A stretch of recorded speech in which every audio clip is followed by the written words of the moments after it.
What's up, internet? I saw Crime 101 last week, last Monday actually, so exactly 7 days ago. Haven't made a video on it yet. It came out this last week in full release, so let's talk about it. Crime 101 is a crime thriller. You can guess that from the name, obviously. This one stars Chris Hemsworth, Mark Ruffalo. That's right, Thor and Hulk are back.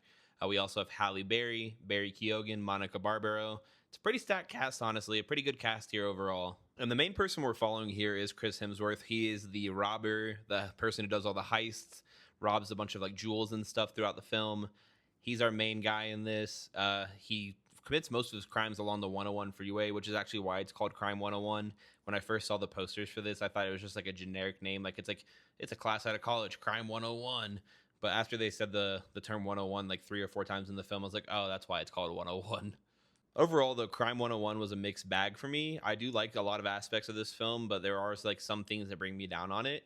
I really like the setting. LA is great for crime movies, I'd say. Kind of reminds me of like GTA in real life. It kind of feels like you're watching a GTA heist, but on film, which is cool.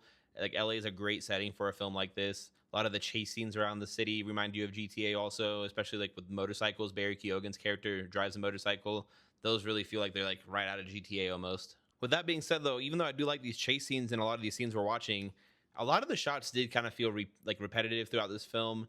It's like 2.5 hours almost. It's pushing the 2.5 hour limit, and a lot of the shots just kind of feel the same at times. It like doesn't look bad or anything, but you're like, I've seen this shot a lot of times. It feels like so you kind of just catch on to that. At least I did when I was watching it. And for a film that is pushing 2.5 hours, I kind of feel like they try to set up a lot of other points, especially with Mark Ruffalo's character, the detective in this. Kind of felt like they were trying to set up like him like uncovering like a bunch of like dirty cops and stuff.